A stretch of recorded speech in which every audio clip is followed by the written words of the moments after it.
We start our look back at this week in history in 1994, as a small Alberta community makes a controversial education decision.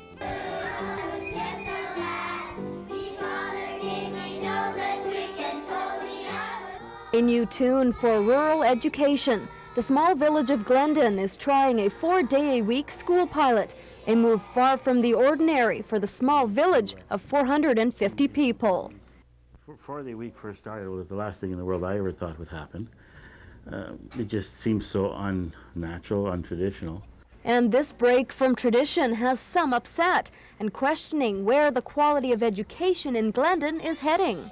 I can't see how a serious student or a serious teacher feels that they can do the same amount in 4 days as they can do in 5 days. However, school officials say there are benefits to the system. One more day off may mean students are more attentive. There may be less sick and absentee days for both students and staff. And it may also give parents the opportunity to become more involved in their children's lives, thereby allowing schools to do what they were initially set up to do. Let's step back and take a look at the waste and the efficiency. Maybe we just kept dumping everything on school. Let's teach them sex education. Let's teach them how to live. Let's teach them how to drive. Hold it. Is that the role of the school with the same staff that you had before? But town officials argue the move doesn't only affect those in the school. It affects the small village as a whole. We're fighting for our hospital. We're fighting for everything in town. They're picking on small towns. Now, here's a good example. You go to a 4-day week, they're going to look at you and say, hey, there you go. You can operate in 4 days instead of 5 days. As for parents, students, and staff, reaction to the change is also mixed, ranging from negative to positive to wait and see. The days are shorter and you've got longer breaks. Now it's just a great big rush to get to your classes. An extra day off. You get to do what you want. With a 4-day week, the students are receiving an extra 2.6 hours of instruction. Plus, the rural students don't have to ride the bus for 1 day out of 5. We just have to wait till the end of June to find out, really. I really don't think it's going to make a difference. I don't know, they're still getting their time in, and I think it's going to be okay.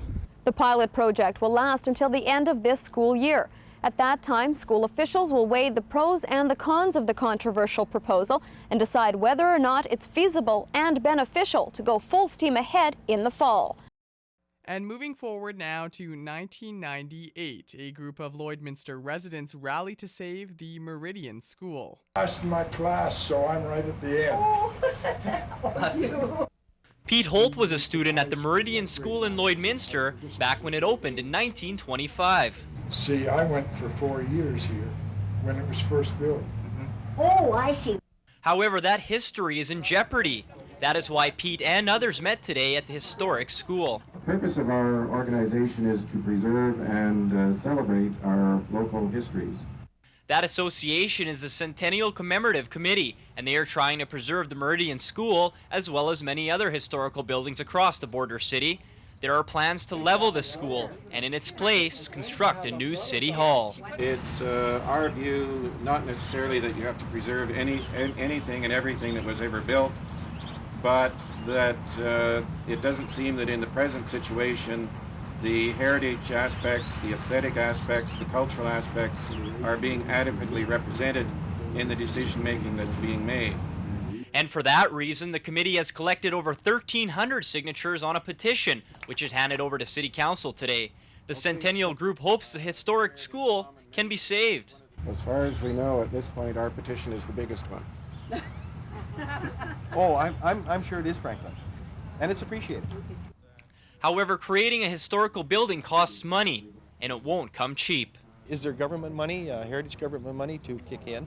We already have one heritage building that's been designated, which is the old post office down on the corner of 50th and 50th. And the estimated cost is probably about $60,000 a year to maintain this. We've had numbers on this that are over the $100,000 range a year. Is this what the city wants to spend its money on? The petition has now been passed over to City Council, and the next step is for Council to address the bill. Saving old buildings such as the Meridian School comes down to dollars, and finding enough money to preserve Lloyd history. And there And was I've never been on this ground since 1930. Really? no kidding. As for Pete, if the city goes ahead as planned, all he may have left are his memories. And this has been a look back at this week in retrospect.